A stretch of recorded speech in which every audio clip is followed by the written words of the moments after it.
kọ́lọ́run mọ́jọ nìyàn ṣàṣedànù. Òun lọ nìyàn gbọ́dọ̀ máa gbàdúrà wí kọ́lọ́run kẹ́ dá sọ̀rọ̀ ayé o.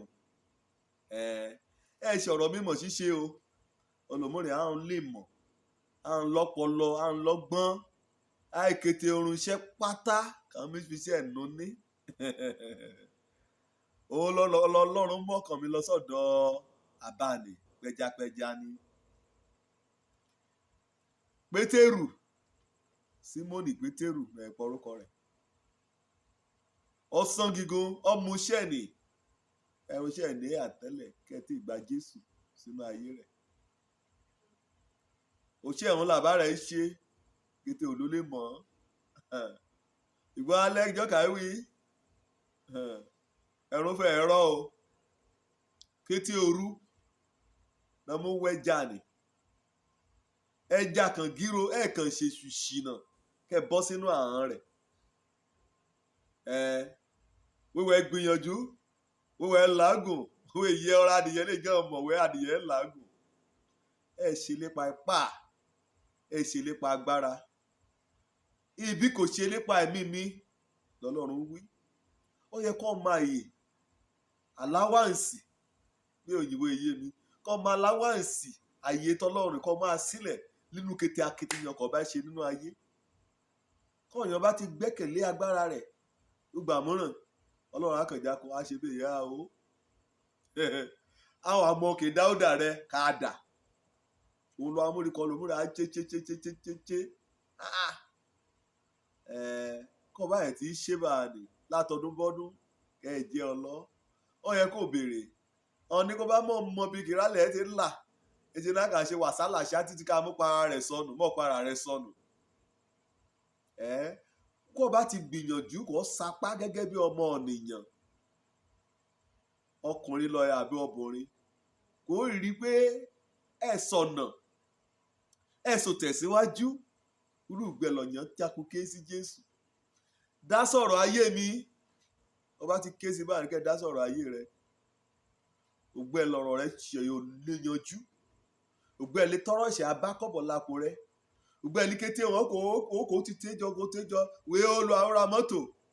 Òmùrè kan dídá adílá kan ajáko fẹ́ dànù. Wàá ẹ̀dẹ̀ padà sí ẹsẹ̀ ọ̀rọ̀. Orí èyí ni o. Jésù jákọ̀ọ́ra dúró kégé lẹ́gbẹ̀ẹ́ Pétérù. Ikú iṣẹ́ o iye. Ẹ̀mẹ́ ẹja lè fẹ́ pa ẹja ni. Wọ́rà hàn lọ́ra bá wọ ẹ̀dẹ̀ béèrè. Ọ̀dà ẹ kò ju àwọn ní sáká ibé. Ọjà kò wọ́n pé iṣẹ́ akọ́ṣẹ́mọṣẹ́ kan ẹ̀dẹ̀ ya kọ́ mi lóṣẹ̀ mi bá. Bóyá bàánà ló ti wí sí rákọ bá gbà á lámọ̀ràn. Wéè síbi kò ti yà. Wéè sùn kò ti ṣe. Wo ṣẹ́ wéwo jogún rẹ̀ ni. Wo ṣe na bí ọmọ. Ẹ ṣe bá a ní. Bàí Jésù rè ké ju àwọn rẹ̀ ni. Ike ju sáká ibé. Ike bá ṣe pé kíní ó ọ̀wọ̀ nùmú kò yí o. Bẹ́ẹ̀ kọ́ ni. Kété òru kété bí kan ká jù sí kété bẹ̀ pátá láti ṣiṣẹ́ sèyí. Olùmúrè ọlẹ́mi àríyànjiyàn. Onígbàgbọ́ náà lọ gbéra rẹ̀. Ẹ̀mí àríyànjiyàn. Kó yí ọdún ṣọ́ọ̀ṣì gan lásán. Ẹ̀mí Ọlọ́run olùwàásù yóò àwòwàásù kẹ̀kàn mọ̀rọ̀ ọ̀nà àbáyọ kẹ̀kàn ra mọ́ ọ fẹ́rẹ́fẹ́. Ọjà kan ajiyàn. Wo ti ṣùgbá wọ́n ti ṣàwọ̀ wọ́n ti ṣe yìí wọ́n ti ṣọ̀hún. Ìmọ̀ orí kò ju àwọn rẹ̀ kò ju sáká ẹ̀bẹ̀.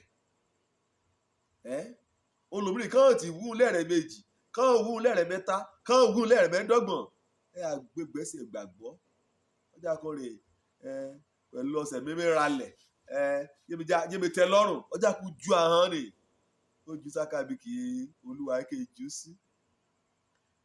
Ti ṣẹ́jú kan o. Àwọn níbẹ̀ sí fa. Ṣé ìmọ̀ wí òun lé ẹkẹ́ àfa hàn. Àwọn níbẹ̀ sí fa. Bàkọ́ rè fẹ́ nílọ́ra dàkún ṣe ọ́ sí ẹ̀hàn lọ́kọ̀ kejì. Ìdánilẹ̀ ìyá bá fa òní. Bàkọ́ rè fa.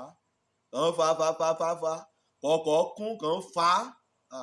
Bá lọ́lọ́run ṣe amáyé rẹ̀ ká mú rọrùn dé bá ọ. O kò yé tó lónìí ọ̀rẹ́ àṣeyìn ṣẹ́kù. Ṣùgbọ́n kí a sọ lọ́run kẹ́ dá sọ̀rọ̀ ayé rẹ̀. Ìgbà ilé ìṣẹ́ awólẹ̀ lẹ́gbẹ̀ẹ́ rẹ̀ yẹn lẹ́sẹ̀ ní mẹ́ àìkọ́ lọ́dọ̀. Kété tó nú ayé rẹ̀ á ṣẹ́kù. kó bá ti gba Jésù gẹ́gẹ́ bí Olúwa àti Olùgbàlà máa yè kó wí kí a ṣàkóso bí kò bá ti kọ́ darí rẹ̀ sí kò bá ti darí rẹ̀ síbẹ̀ ó di dandan kó rere o. Òjó lorúkọ mi, ọmọ àbálábí tán, ọ̀rọ̀ ìwé mímọ́ ẹ̀yọ̀ ṣaláre iṣẹ́. Ìyè ṣe lépa apá, èṣe lépa agbára bí kò ṣe lépa ẹ̀mí o. Jésù òun lolúwa. Ire o.